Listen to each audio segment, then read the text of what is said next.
salah satu amanah dari Ketum PBNU itu santri harus hadir di berbagai lini kehidupan, di kampus, di sekolah, di pemerintahan, di masyarakat dan lain sebagainya.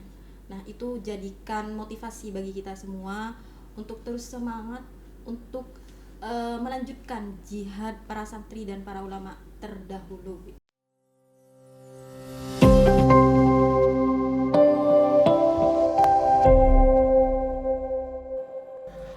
satu Salsabil FM Radionya Rang Madura, sahabat Salsa. Jumpa lagi bareng Sabil di sini di program spesial kali ini. Kita akan mengangkat sebuah talkshow dengan tema makna Hari Santri, kiprah pelajar Putri NU untuk negeri.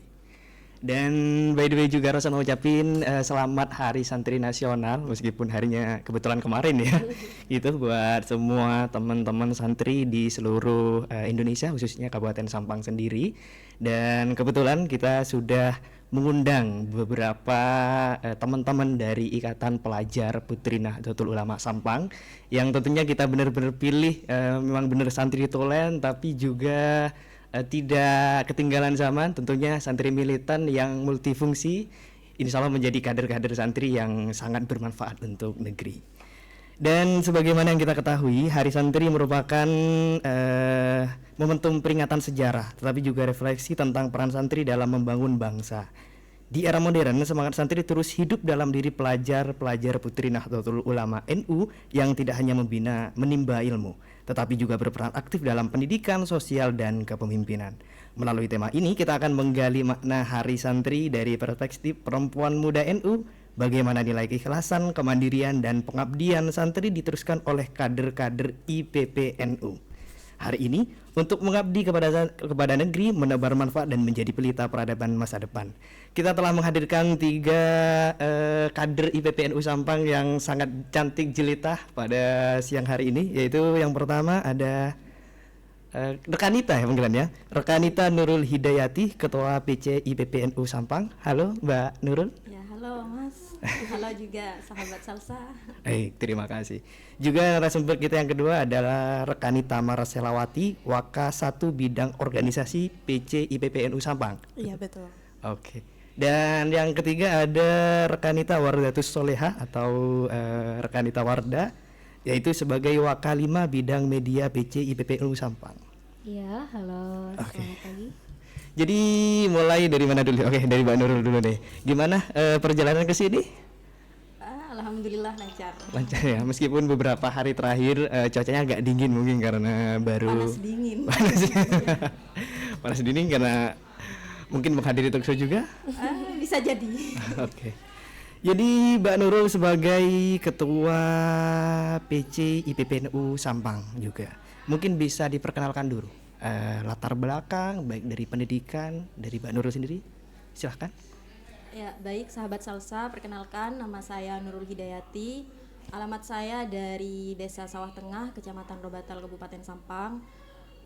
Saya alumni UIN Madura dan saat ini sedang menempuh program sarjana, program magister pendidikan IPS di Universitas Negeri Surabaya. Luar biasa sekali ya kalau kita lihat. Ini santri bukan hanya sekedar santri nih, tapi juga menandakan bahwa santri, meskipun santriwati juga ya, harus hadir di berbagai lini kehidupan gitu. Lanjut ke Mbak Sela, Rekanita Sela. Mungkin bisa diceritakan juga latar belakangnya, pendidikan gitu. Baik, perkenalkan nama saya Marselawati, saya biasa dipanggil Sela. Saat ini saya sedang menempuh pendidikan sarjana di UIN Madura, Prodi Hukum Keluarga Islam. Saya berasal dari Desa Sejati, Kecamatan Camplong. Ini luar biasa. Pertama Ketua dan Waka ke satu. Sudah sangat luar biasa sekali ya kalau kita lihat, bukan kaleng-kaleng nih. Lanjut ke Waka 5 Bidang Media Sosial. Aduh, ini kan agak nyambung juga ke Sabil nih kalau tentang media sosial. Mbak Wardah mungkin bisa perkenalkan diri dulu.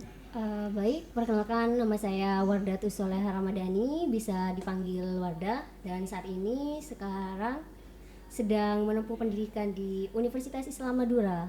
kebetulan sudah semester akhir di Prodi Agroteknologi Fakultas Pertanian, dan saat ini di pimpinan cabang saya sebagai wakil ketua bidang media organisasi. Ya, asal saya dari Kecamatan Ketapang, Pantura, Kabupaten Sampang. Ya, begitu.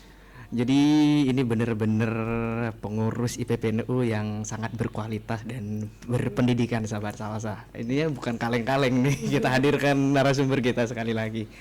Dan memasuki tema kita hari ini, yaitu tentang makna Hari Santri, kiprah pelajar Putri NU untuk negeri. Kita mulai dulu dari Mbak Nurul mungkin. Ya. Apa makna Hari Santri bagi Mbak Nurul sendiri secara pribadi dan organisasi? Baik, terima kasih Mas. Bagi saya, makna Hari Santri itu secara pribadi maupun bagi organisasi PPNU itu bagaimana kita merefleksikan diri terhadap perjuangan para santri dan para ulama terdahulu. Bagaimana mereka berjuang untuk mempertahankan kemerdekaan Indonesia. Dan mungkin kita sekarang adem ayem aja gitu. Kita tidak usah berdarah-darah, kemudian tidak usah berkeringat seperti para pejuang yang terdahulu gitu. Kita sekarang tugasnya dengan melanjutkan perjuangan tersebut bukan dengan peperangan lagi gitu, tapi dengan cara misalnya kita tetap semangat dalam mencari ilmu, kemudian tetap menebarkan kebermanfaatan di lingkungan sekitar, dan juga khususnya bagi kita yang kalangan santri sekaligus yang berwawasan Ahlussunnah wal Jamaah, tentunya melaksanakan nilai-nilai yang ada di Ahlussunnah wal Jamaah tersebut gitu. Oh, yang saya tangkap nih dari Mbak Nurul, santri sekarang beda dengan santri dulu nih. Kalau santri dulu jihadnya dengan berdarah-darah. Kalau sekarang dengan keilmuan gitu. Jadi begitu sahabat Salsa, bahwa memaknai Hari Santri bukan hanya memperingati, tapi bagaimana kita terus bisa mengabdikan diri kita kepada negeri. Kalau santri dulu lewat perang mungkin, kalau santri sekarang lewat ilmu. Memandang tentang ilmu di tengah masa modern ini, Mbak Sela. Iya. Bagaimana, apa yang harus menjadi fokus santri ketika menimba ilmu tanpa menghilangkan tradisi kesantrian itu sendiri? Baik, untuk para santri saat ini karena kita sudah posisi kita sudah dilirik, sudah diakui bahwasanya walaupun berbackground santri, tapi kualitas kita tidak kurang lebih dari teman-teman yang sekolah di sekolah secara umum, sehingga kita sebagai santri harus membuktikan bahwa kita bisa menimba ilmu, mempertahankan kreativitas kita walaupun berbackground santri begitu. Jadi ada hal yang memang menjadi fokus santri zaman sekarang adalah meningkatkan atau mengembangkan ilmu, baik itu ilmu formal ataupun non formal. Jadi jangan sampai gini nih, sahabat salah, saya harus ingetin juga dari Mbak Sela tadi, jangan sampai yang santri kalah sama non santri begitu ya. Mungkin sekarang deh, karena ada masa-masa terutama Gen Z. Ini Gen Z semua nggak sih? Gen Z. Gen Z dong ya. Karena Gen Z juga kan pasti melekat dengan media sosial. Baik itu bagaimana kita menjalin komunikasi yang baik. Dan kita pasti santri juga mendapatkan berbagai dinamika lah. Mungkin menurut Sabil sendiri beberapa bulan terakhir, dan juga beberapa hal yang memang menyangkut sensitivitas terhadap santri tersebut. Bagaimana menanggapi hal itu, Mbak Wardah, sebagai yang menangani bidang komunikasi dan media sosial? Baik, dalam menanggapi hal tersebut, kita sebagai santri khususnya tidak fokus memproduksi konten-konten yang negatif, tetapi kita harus memproduksi konten-konten yang membangun, terutama di kalangan pondok pesantren yang saat ini kita ketahui. Kalau kita mengaca pada zaman sekarang, tentunya branding pondok pesantren itu tidak diketahui kalau kita tidak ada media sosial. Tapi dengan adanya media sosial tersebut, kita menjadi lebih tahu bahwa ilmu dan apa yang ada di pesan itu bisa di-brandingkan melalui media sosial itu sendiri. Begitu ya. Jadi pemanfaatan teknologi yang ada sehingga tidak ada bahasa santri nih kudet nih. Berarti santri ya betul, memang santri harus gaul, harus tidak ketinggalan zaman juga gitu. Dan ini balik lagi ke Mbak Nurul sebagai Ketua IPPNU Sampang. Mungkin Mbak Nurul ada kesan yang paling berkesan mungkin tentang peringatan Hari Santri Nasional tahun ini? Yang paling berkesan mungkin banyaknya peristiwa atau framing dari luar begitu mengenai santri, pondok pesantren dan juga kiai. Itu yang menurut saya agak gimana ya, kita sudah berjuang untuk negara ini tapi malah ya begitu. Jadi kalau kita mengambil nilai kontribusi dari sejarah juga, termasuk juga ya, kalau salah dikoreksi dong ini. Kemerdekaan Indonesia juga tidak terlepas dari kontribusi santri pada saat itu ya Mbak Nurul ya. Mungkin Mbak Nurul, saya tanya lagi nih ke Mbak Nurul tentang kontribusi yang saat ini paling bisa diberikan oleh santri sendiri. Santri itu bisa seimbang antara ilmu dan akhlaknya. Bisa ya intinya ilmu sama akhlak itu bisa berjalan dengan seiringan, akhlak sama adabnya gitu. Jadi karena apalagi di zaman sekarang ya, kalau misalnya cuma berilmu tanpa adanya akhlak itu kayaknya bukan percuma tapi gimana ya, nggak balance nih ya. Nggak balance gitu. Padahal kan yang dilihat oleh orang pertama kali, misalnya orang pertama kali melihat kita itu pasti dilihat dari perilakunya kita, bukan dari keilmuannya kita terlebih dahulu. Malah yang dilihat itu tingkah lakunya kita seperti apa. Jadi ini merupakan suatu suatu unggulan dari kelebihan dari santri gitu, balance antara ilmu dan juga perilakunya. Kalau Sabil nilai nih, berarti salah satu keunggulan dari santri sendiri ketika santri itu memiliki nilai spiritual dan juga intelektual, sehingga melahirkan anak muda yang benar-benar seimbang gitu itu. Kalau di NU itu, kalau di Aswaja ya, kalau di Faham Aswaja itu tawazun gitu. Seimbang. Baru tahu nih. Apa sambil kurang NU kali? Istilahnya itu tawazun ya Mas. Oke. Karena Mbak Nurul bahas tentang tawazun nih, Mbak Sela sebagai bidang organisasi termasuk dalam mencetak kader IPPNU Sampang yang berkarakter tawazun seperti kata Mbak Nurul, bagaimana nih? Tentunya di IPPNU sendiri itu sering sekali mengadakan tentang pelatihan, kaderisasi dan juga antara balance antara ilmu dan juga adab seringkali kita bahas di pertemuan, sehingga kader IPPNU tentunya kita bekali dengan pemahaman yang mengedepankan adab tentunya yang dibahas Mbak Nurul tadi, tapi kita tidak lupa tentang bekal keilmuan, bekal yang harus kita praktekkan, apalagi kita berhadapan dengan Gen Z saat ini. Ketika ada sesuatu yang tidak sesuai bahkan bisa menjadi masalah besar. Jadi kader IPPNU sendiri itu seringkali membahas tentang polemik-polemik yang hadir di tengah-tengah Gen Z, dan juga kita menyesuaikan dengan pemahaman kita di IPPNU yang berpaham Ahlussunnah wal Jamaah seperti itu. Jadi kader IPPNU benar-benar dibentuk sesuai dengan faham Aswaja, tanpa meningkatkan keilmuan juga, tanpa meninggalkan nilai budaya santrinya gitu ya. Kalau mau lanjut ke Mbak Wardah? Boleh. Kalau kita menilai saat ini kan, termasuk kan kader IPPNU kebanyakan Gen Z semua ya? Gen Z semua. Harus Gen Z apa? Enggak harus. Tapi kalau masanya sekarang kan pasti umurnya sekarang yang Gen Z. Oh, okay. Karena yang milenial sudah masuk di Fatayat. Jadi karena ini kan Gen Z sekali ya kalau dari PPNU, dari umur juga kata Mbak Nur dan Mbak Sela tadi. Mbak Wardah dalam menangani framing atau mungkin mudarat dari media sosial sendiri. Mudarat ya kalau dalam bahasa santrinya mudarat ya.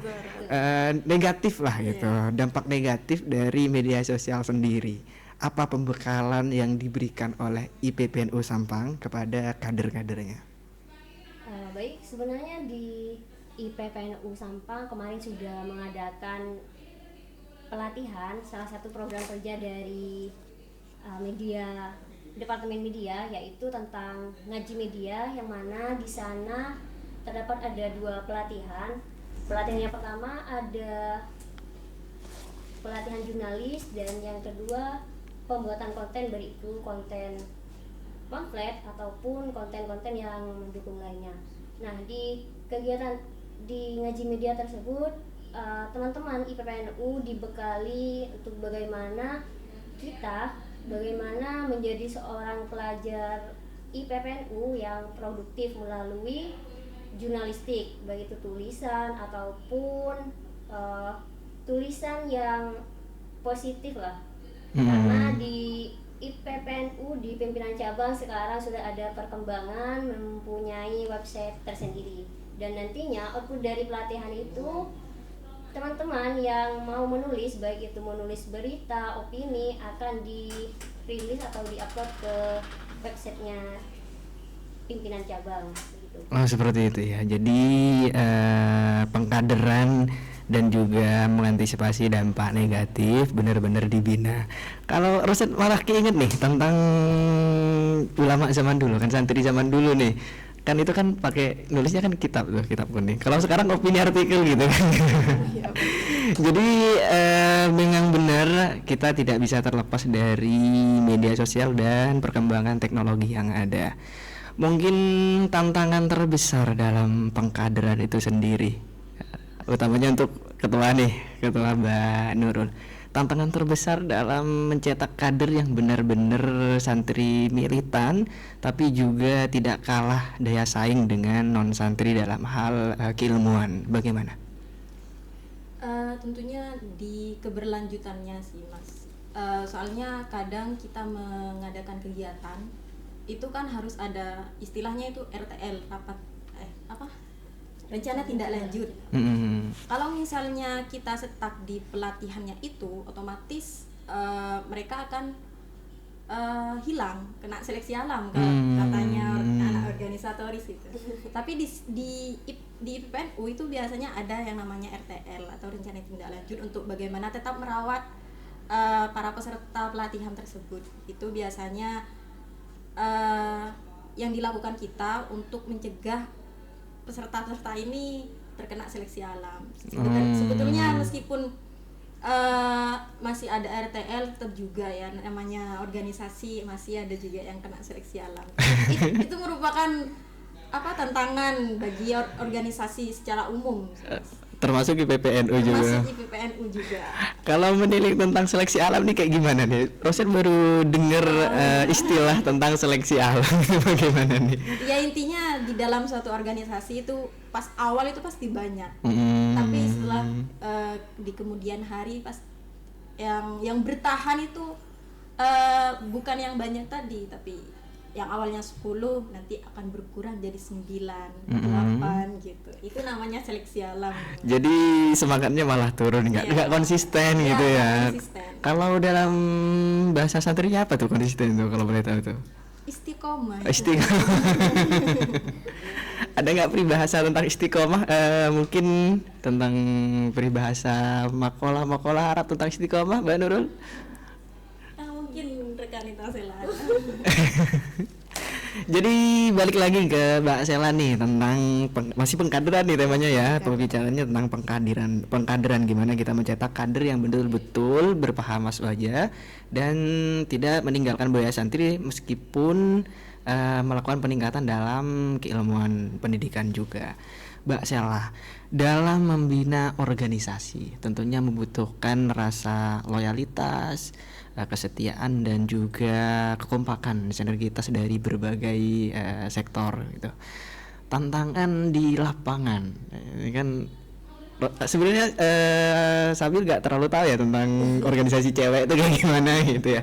Tapi mungkin bisa tahu dari Mbak Sela sendiri, tantangan di lapangan tuh kayak gimana tuh? Mungkin apa banyak rekan kita yang agak julid gitu, kayak gimana nih? Tentunya tantangan untuk kader di PPNU, kader pelajar putri Nahdlatul Ulama itu banyak, Mas.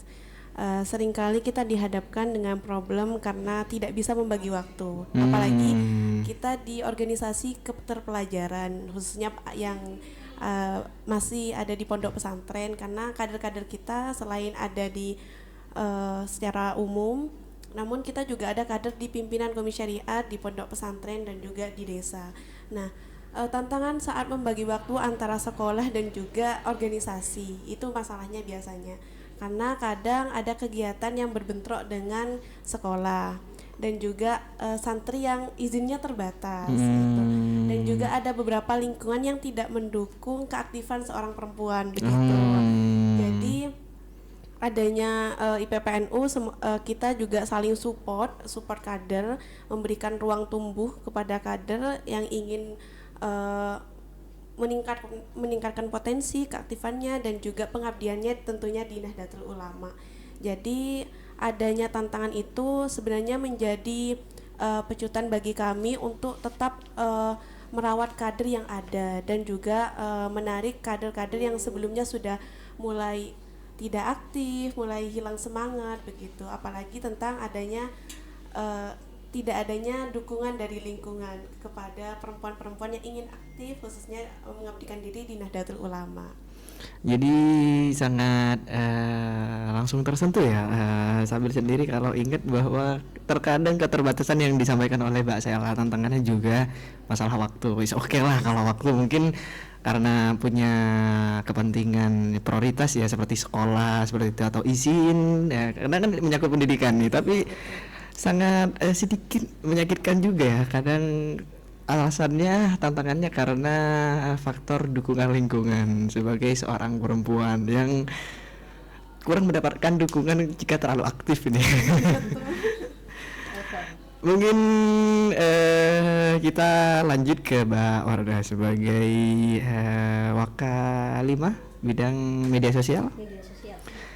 Mbak Wardah, dalam memberikan binaan atau mungkin edukasi terhadap perempuan yang secara basic dia asuh aja, secara latar belakang dia masih Gen Z nih, jadi cocok banget yang harusnya masuk ke IPPNU nih gitu kan. Dari latar belakang dia juga asuh aja, santri pula, dan umur Gen Z juga. Mungkin cara-cara dalam meningkatkan jumlah kader IPPNU sendiri melewati media sosial bagaimana Mbak Roda dalam menanggapi hal itu? Dalam menanggapi hal tersebut, kami di pimpinan cabang sendiri ada beberapa strategi yang sudah diterapkan. Ya, salah satunya kita membuat konten edukasi sehingga para Gen Z atau santri yang belum bergabung ke IPPNU bisa tertarik untuk bergabung. Ya, salah satunya kita kan sudah mengikuti zaman, mengikuti tren-tren yang tentunya tren itu positif untuk kita. Dan juga selain itu kita juga melakukan pendekatan kepada teman-teman di luar sana. Karena sebelum bergabung di IPPNU sendiri ada yang namanya Makesta, Masa Kesetiaan Anggota, yang mana di Makesta tersebut itu calon anggota dibekali ilmu khusus untuk berorganisasi yang baik, tentunya di IPPNU gitu. Jadi yang rasa tangkap nih bahwa semua kader di IPPNU Sampang memang betul-betul dibentuk dan dibina, kayak gitu ya. Branding juga loh. Dan kebetulan juga sekarang kita sedang live streaming di akun TikTok media sosial kita. Ada banyak banget komentar sebetulnya ya. Mungkin Rosan akan pilih-pilih dulu nih yang berunsur pertanyaan gitu. Termasuk juga ada tentang tadi pembicara mengatakan bahwa intinya ilmu lebih baik daripada adab lebih didahulukan daripada ilmu nih. Ada juga yang kurang sepakat nih katanya kurang sepakat gitu. Ditanya tanggapannya nggak jawab juga nih, kenapa kurang sepakat. Mungkin ada yang mau menanggapi tentang hal ini, istilah adab lebih tinggi daripada ilmu. Siapa nih? Mbak Nurul dulu, Mbak Nurul mungkin Mbak Nurul. Sebenarnya kayaknya tadi sudah dijelaskan kenapa adab itu lebih penting daripada ilmu. Karena kita balik ke zaman dulu mungkin ya. Nabi Muhammad sendiri kan diutus ke dunia ini saja untuk memperbaiki akhlak manusia di muka bumi gitu. Bukan untuk mencerdaskan, tetapi untuk memperbaiki akhlak. Otomatis kan dari situ kita bisa tangkap bahwa akhlak itu paling utama gitu. Pernah saya dengar cerita gitu ya Mas, dari salah satu narasumber pernah kita undang pas pelantikan. Ada orang Indonesia itu kalau pinternya Masya Allah sekali. Tapi karena mungkin tidak dibekali dengan bagaimana dia menerapkan ilmunya, otomatis kan kalau menerapkan itu otomatis salah satu bentuk dari tingkah lakunya, adabnya. Dia akhirnya bergabung di salah satu organisasi dunia yang apa boleh disebutkan? Nggak boleh ya. Ekstrim gitu. Ekstrim ya. Dan dia menciptakan dari kecerdasannya itu menciptakan bom nuklir gitu ya. Dan bukan malah menguntungkan dia, tetapi malah menjerumuskan dia kalau tidak salah sampai dia dihukum mati gitu Mas. Nah, dari situ kita tangkap bahwasannya akhlak atau perilaku itu lebih utama gitu. Jadi semacam ini nih kalau saya tangkap dari penjelasan Mbak Nurul tadi, sebenarnya ilmu itu kayak alat gitu. Iya. Alat. Tapi perilaku itu sebagai akhlak itu sebagai media bagaimana kita menggunakan alat tersebut. Kalau akhlaknya baik gitu kan, adabnya baik, ya pasti kita menggunakan alat itu dengan baik. Kalau akhlaknya buruk, pasti alatnya digunakan untuk hal yang buruk begitu ya. Gitu nih sahabat saya yang tanya tadi. Boleh nambah juga. Nggak apa-apa, oke. Pernah dengar, mungkin ini agak familiar ya di kalangan santri. Kesopanan lebih tinggi nilainya daripada kecerdasan. Ini banyak sekali wejangan dari santri ya, sehingga kayaknya kalau kita dengar dari beberapa penjelasan ketiga yang santri NU betul nih dari teman-teman NU Sampang, jadi pengen mondok lagi nih. Boleh. Oke, lanjut ke pertanyaan selanjutnya tentang media. Bagaimana cara Rekanita menanggapi framing negatif tentang pesantren? Ke Mbak Wardah ya? Iya. Oke, Mbak Wardah, bagaimana nih? Baik, cara kita menanggapi yang negatif yang sekarang seperti ujaran kebencian dan lain-lain itu, tentunya kan di setiap pondok pesantren sekarang ini sudah mempunyai media pondoknya tersendiri. Dan bagaimana kita bisa mempublis lah, membranding hal-hal baiknya saja. Karena kalau kita semakin diam, maka yang di luar sana itu makin semakin mengancam.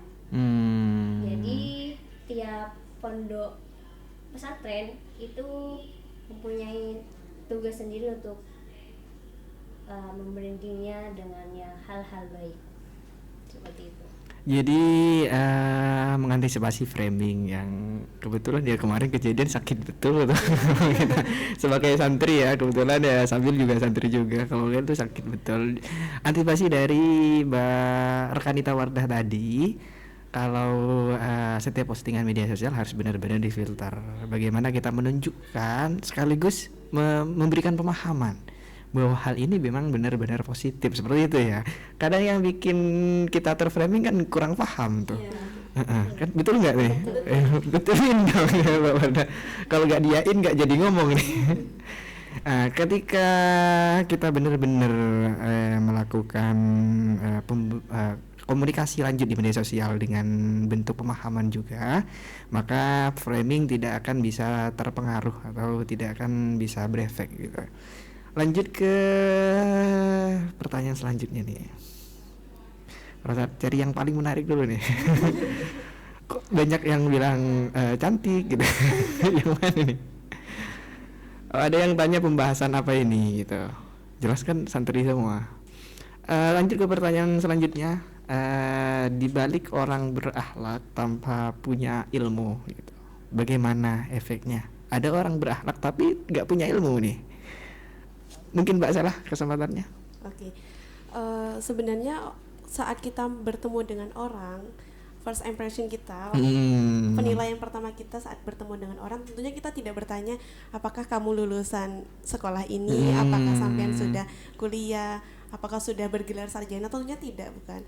Jadi ketika kita pertama bertemu dengan seseorang, tentunya yang kita nilai, yang kita lihat itu bagaimana sikapnya, bagaimana tutur katanya, bagaimana perilakunya kepada kita, sehingga istilah apakah kita perlu akhlak dulu atau ilmu dulu. Tentunya kita harus menjawab akhlak dulu, perilaku kita dulu yang kita perbaiki.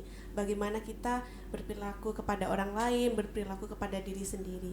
Sehingga menurut saya ilmu itu bisa kita pelajari di mana saja, apalagi sekarang sudah canggih ya. Sudah teknologi sudah luar biasa, sudah ada AI juga untuk membantu kita. Namun AI juga tidak bisa membantu kita untuk berperilaku kepada orang lain. Sehingga mungkin bisa kita pahami bahwasannya kita perbaiki perilaku kita untuk berhadapan dengan orang lain ataupun untuk diri kita sendiri. Jadi mungkin akhlak dulu baru ilmu dulu seperti yang kita bahas tadi. Oke. Jadi begitu nih sahabat Salsa, kenapa lebih diutamakan akhlak atau adab daripada ilmu? Meskipun nanti ketinggalan nih ilmunya, malah akhlaknya yang kemajuan gitu.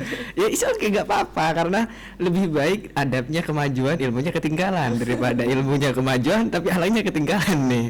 Karena seperti apapun orang memandang agama dan pendidikan pasti memandang perilaku kita. Mungkin closing statement dulu dari para rekanita yang cantik-cantik ini. Mulai dari mana nih? Dari ketua dulu deh. Mbak Nurul dulu. Apa nih closing statement yang mau disampaikan? Closing statement mengenai Hari Santri apa? Untuk para santri, jangan pernah minder, jangan pernah pesimis tentang dunia ini. Salah satu amanah dari Ketum PBNU itu santri harus hadir di berbagai lini kehidupan, di kampus, di sekolah, di pemerintahan, di masyarakat dan lain sebagainya. Nah, itu jadikan motivasi bagi kita semua untuk terus semangat untuk melanjutkan jihad para santri dan para ulama terdahulu gitu. Begitu. Lanjut ke Mbak Shelah. Karena sudah ada closing statement dan juga kata-kata motivasi dari Mbak Nurul, mungkin karena saat ini kita lagi momentum Hari Santri, kebetulan di pimpinan cabang sedang mengadakan kegiatan yang juga melibatkan santri dan juga para pelajar di luar sana. Mungkin saya bisa sekalian kan bidangnya pengkaderannya juga promosi kegiatan yang sedang kita jalani. Jadi di pimpinan cabang sedang ada lomba kegiatan yang untuk mengasah potensi teman-teman santri, teman-teman pelajar di luar sana. Ada 4 lomba tentunya. Kegiatan ini judulnya Santri of Champions. Jadi rangkaian lombanya ada Muhafadzah Aqidatul Awam, juga cerdas cermat, ada juga lomba videografi dan juga menulis opini. Nah, saat ini pendaftaran sedang dibuka secara umum ya Mas ya. Jadi untuk teman-teman dan penonton sahabat Salsabila, kalau minat khususnya para santri silahkan mendaftarkan diri di pimpinan cabang untuk mengikuti kegiatan Santri of Champions gitu. Langsung tanya nih, free ya Mbak? Gitu. Langsung kunjungi. Langsung kunjungi saja media sosial kami di pimpinan cabang. Langsung kunjungi itu katanya. Pokoknya kalau zaman sekarang pengennya yang gratis-gratis. Lanjut terakhir ke Mbak Wardah, mungkin closing statement apa tuh, pesan atau harapan, monggo. Ya, sedikit closing statement dari saya bahwa seorang santri merupakan harus kreatif dalam segi apapun. Karena ada istilahnya santri itu serba bisa. Jadi kalau kita sudah mengenal santri, pasti santri itu dikenal masyarakat serba bisa apapun itu. Jadi teruslah belajar, teruslah berjuang selagi ada peluang, selagi tidak terlambat, itu saja. Oke. Karena kita Sabil udah minta closing statement nih, sekaligus promosi juga. Mungkin permintaan terakhir satu kata untuk Salsabil FM. Dimulai dari Mbak Nurul. Keren. Oke. Lanjut ke Mbak Sela. Untuk Salsabila FM mantap. Mbak Wardah. Salsabila FM inspiratif. Oke, mantap semua ya. Dan satu pertanyaan terakhir nih, mungkin sebagai candaan aja ya. Ini semuanya udah punya suami ya. Oke, itu dia sahabat Salsa, telah kita dengarkan dan telah kita ikuti bersama Salsa Talk Show inspiratif dan edukatif dengan tema yang telah kita bahas, yaitu mana nih kok malah ya ketemu. Makna Hari Santri, kiprah pelajar Putri NU untuk negeri. Semoga apa yang telah disampaikan oleh para narsum kita yang sangat tinggi nilai pendidikan, baik secara itu spiritual, secara attitude, akhlak juga, dan secara intelektual. Semoga kita, khususnya kaum santri juga yang mendengarkan ini, memang betul-betul bisa menjadi santri yang terus mengabdi kepada negeri. Baik itu lewat pendidikan, itu lewat jasa pengabdian kepada pemerintah. Intinya santri betul-betul harus bisa hadir di semua lini kehidupan bangsa. Oke, saya Sabilur Rosyad pamit undur diri dan sampai jumpa di talkshow berikutnya. Wassalamualaikum warahmatullahi wabarakatuh.